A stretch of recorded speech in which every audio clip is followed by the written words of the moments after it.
Welcome to the Deep Dive. Today we're going to share a story really from the darkest corners of Australian criminal history. Yeah, it's a tough one. It is. It's the profoundly unsettling saga of Katherine Knight. Her name is pretty much synonymous with, well, unimaginable horror. Absolutely. And this isn't just recounting facts. We want to explore the terrifying escalation of violence that really defined her life. It all culminated in a crime that, it shocked an entire nation. It really did. We've gathered insights from various reports and accounts to bring you this chilling narrative, and we're here to guide you through it. And it's a case that really forces us to confront the very extremes of human depravity, It highlights how a pattern of behavior, a chilling one, can intensify to such unspeakable acts. Yeah. What's particularly unsettling is recognizing those early indicators, the signs along the way. Absolutely. Katherine Knight's story, it starts in Aberdeen, New South Wales, Australia, and it's right there in her early professional life where we see the first kind of unsettling signs of her unique aptitudes. Disturbing aptitudes, yeah. From 1971, she found work in a local slaughterhouse, specifically in the boning room. Just think about the implications of working in that kind of environment day in, day out. Well, what's truly fascinating and tragically prophetic, really, about her work there, it's the nature of it. She was processing animal carcasses, skillfully stripping away meat and marrow, and her coworkers, they observed not just her exceptional skill with a knife, but also reportedly a kind of enjoyment of the task. It wasn't just a job for her. It was a place where she honed the specific, precise, and emotionally detached skill set with blades. It's where she learned the gruesome tricks she would later use. It's just chilling, really. As unsettling as that professional skill was, Katherine's personal life was, well, it was just a relentless cycle of deeply troubled relationships. Her first marriage was to a man we'll call David Kay. She met him at the butcher shop, actually. And David Kay, he was known as a raging alcoholic, prone to violent fights. And while he apparently tried to beat Katherine, she was described as more than capable of holding her own, fighting back, quote, 10 times harder. Wow. So this aggressive confrontational dynamic was there right from the start, disturbingly so. It's almost unbelievable. But despite this, existing toxicity, Katherine convinced David to marry her in 1974. Yeah. But their wedding night, of all nights, it provided this incredibly disturbing preview of what was really going on inside her. What happened? After they made love, David fell asleep. And this apparently just ignited Katherine's rage, maybe comparing her experience to some, idealized version she'd heard about. Okay. She then attempted to strangle him. On their wedding night? On their wedding night. Yeah. He only survived because he woke up just in time and fought her off. Gosh, it's astonishing that despite that, almost killing him, they stayed together for a whole decade. 10 years. And they had 2 daughters during that time. Wow. Eventually, David, just desperate to escape, he snuck out of the house in the middle of the night. Understand. This abandonment sent Katherine into a deep depression. She ended up spending 2 months in a psychiatric hospital. And that raises a critical question, doesn't it? Do the sources tell us if they understood her capacity for violence during that stay? Or was it just treated as depression? That's a really profound point. It's unclear how deeply they understood her underlying rage back then. Right. What we do know is her anger wasn't just aimed at David. After he left, she actually targeted the mechanic who fixed David's car. Why? Just because she was furious that he'd helped David get away from her. That's bizarre. That level of displaced anger. It's a bizarre escalation, isn't it? Yeah. They did briefly reunite after her hospital stay, but thankfully, perhaps, the separation finally became permanent. So as one turbulent chapter closed, another, maybe even more volatile one began. Katherine moved on to her next partner, David Saunders. Okay. And the progression here was incredibly rapid. They moved in together within months. But David Saunders, maybe with some kind of subconscious instinct for self-preservation, he kept his own separate apartment. And Katherine quickly grew furious about that, about him having a separate life. She saw it as him cheating or just not wanting to fully merge their worlds. Exactly. This perceived slight, this lack of total control, it just set her off to an extreme degree. It's hard for most people to really grasp that intensity. It's that pattern again, possessiveness leading to intense anger. And this anger led to one of the most shocking red flag incidents in her history. Truly shocking. What was it? During an argument, Katherine took their puppy, just 2 months old, and slit its throat right in front of David Saunders. Oh, my God. Her chilling explanation. She claims she was just cranky. Just cranky. I mean, the horror of witnessing that, what that tells you about someone's capacity for cruelty, it's incomprehensible. It is. Yet, despite this unspeakable act, they went on to have a daughter together. Unbelievable. And shortly after the child's birth, Katherine escalated her violence again. She stabbed David Saunders with a pair of scissors during another fight. So the pattern of extreme violence targeting animals, partners, it wasn't just established, it was clearly intensifying. Definitely. After that relationship ended, Katherine then entered a 3-year partnership with a man named John Chillingworth. Okay. And surprisingly, sources report she was unusually calmer during this period. Really? Why was that? Well, it's widely believed this was largely because she was having an affair with another man, John Price. And he would tragically become her next and final significant partner. Right. So, John Price. He was a 45-year-old local mine worker, had a stable job, good income. Yeah? He had 2 older children who lived with him, and they reportedly liked Katherine initially, didn't seem to have any issues with her. The beginning of their relationship actually seemed quite normal, even positive. A real contrast to her past relationship. Exactly. But the turning point, the moment things just drastically and irreversibly changed, that came when John Price declined Katherine's marriage proposal. That refusal seemed to just unleash the full extent of her pent-up fury. Her behavior underwent this terrifying transformation. She became verbally and physically abusive. And what's crucial to understand about Katherine, when she fought, it wasn't just an argument. No. It was with this chilling, cold vengeance. She was absolutely cutthroat, driven by this deep-seated desire to inflict harm and control, not just, express anger like most people might. She then did something out of pure calculated spite. John had apparently taken home a $20 first aid kit from work. Minor thing. Okay. Katherine secretly filmed him with it, then sent the video straight to his boss. No. And this malicious act got John fired for stealing company property, all because he wouldn't marry her. Yeah, it's just pure vindictiveness. Yeah. Unbelievable. So John Price, now unemployed, he finally kicked Katherine out of his house. They were apart for about 3 months. Right. But as she'd done before, she kind of weaseled her way back in. Yep. And it was at this point that John began taking really desperate precautions. He started explicitly telling friends, telling his boss, that if anything ever happened to him, Katherine would be responsible. He was trying to create a witness trail. Yeah. Trying to protect himself somehow.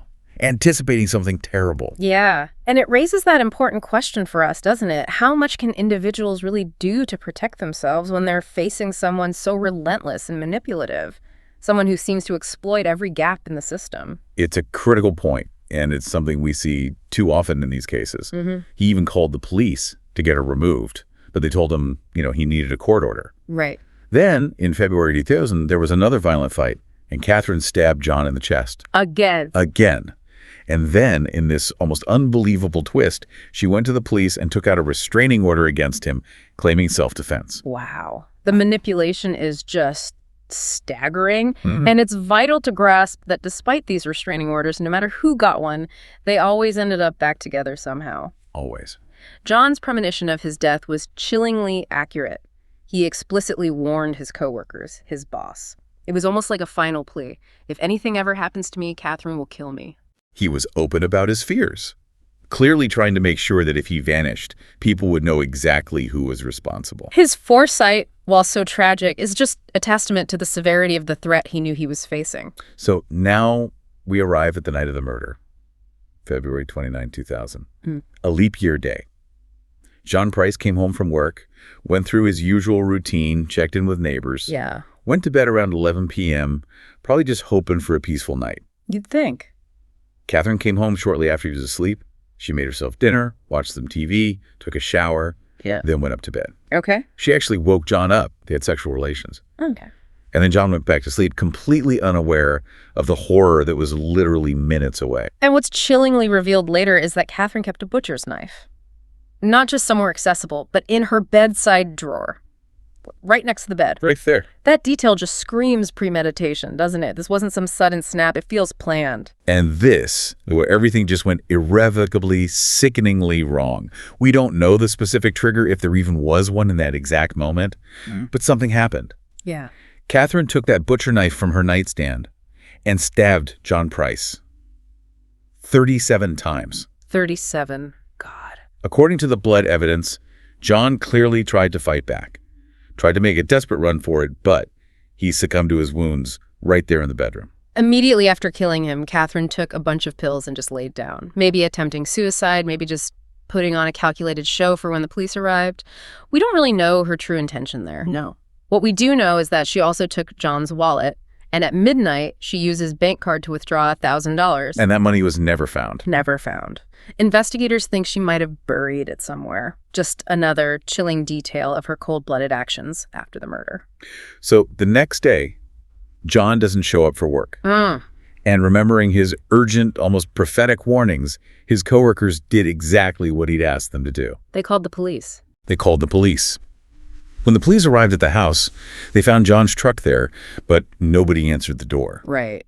They looked through the mail slot, but all they could see was what looked like a large curtain blocking their view. So the officers decided to force entry, and they were immediately met with just blood everywhere. Yeah. As one officer pushed aside what he thought was a big blanket or curtain blocking the hallway, Yeah.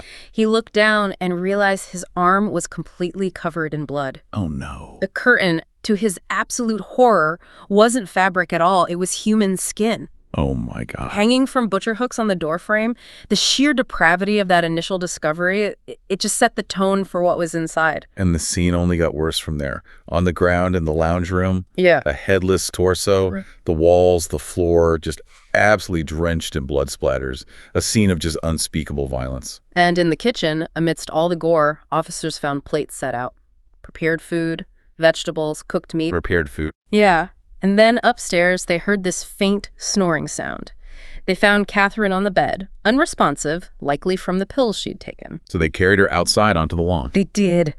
But the ultimate, most grotesque horror was still waiting to be discovered. What else could there be? John's head was found cooking in a stew on the stove in the kitchen. Cooking. No.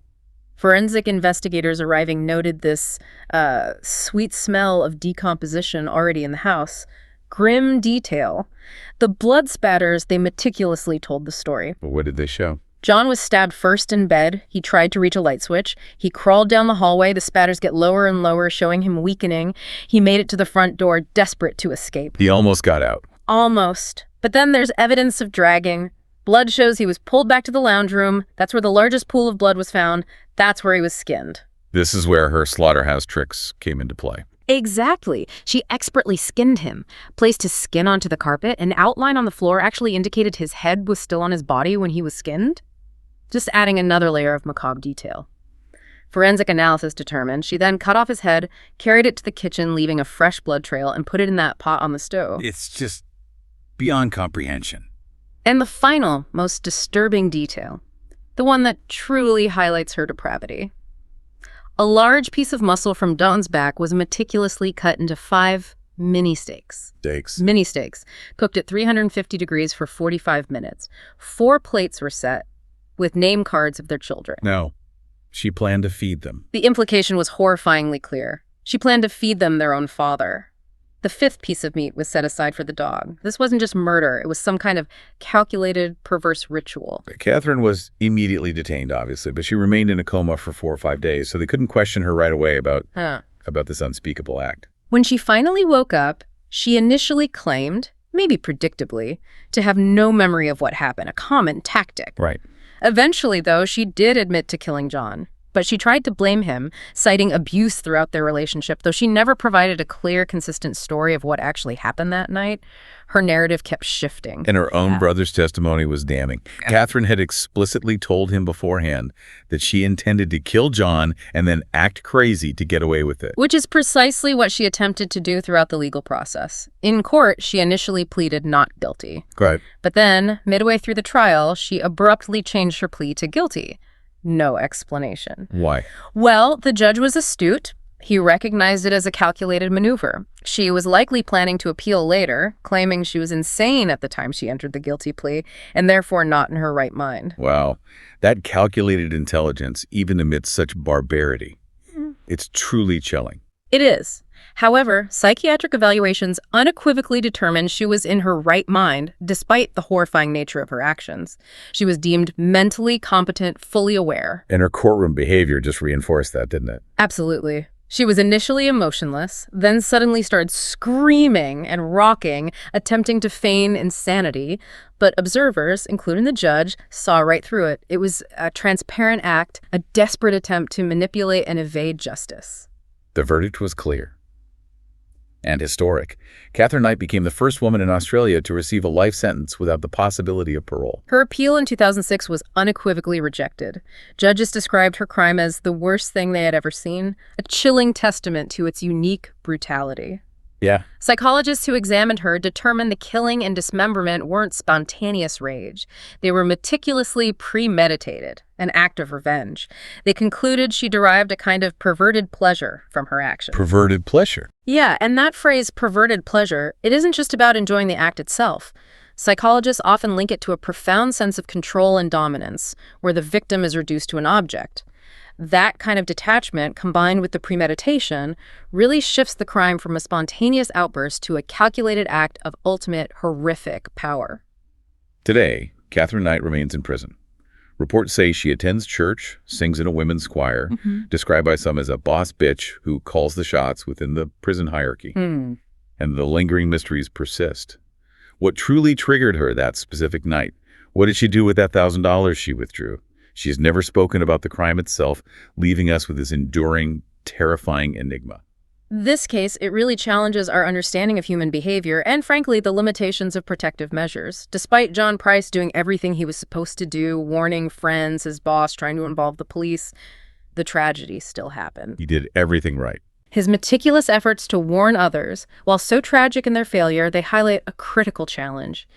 Even when victims identify the threat and seek help, manipulative individuals like Knight often exploit systemic gaps or simply outmaneuver conventional protection methods. It forces us to reconsider the limits of our current systems for identifying and containing extreme domestic violence. Indeed. What truly drives an individual to such extreme, premeditated violence? Especially when the victim, like John Price, has taken every known precaution. What deeper societal or, psychological insights can we possibly glean from cases like this, where the warning signs are so clear, but prevention still proves elusive? It's a deeply disturbing question. It's a chilling question that really stays with you long after you hear the details. Thank you for joining us on this difficult but important deep dive. We encourage you to consider these questions and continue to seek understanding about the complex facets of human behavior. Until next time, keep exploring, keep questioning, and keep being well informed.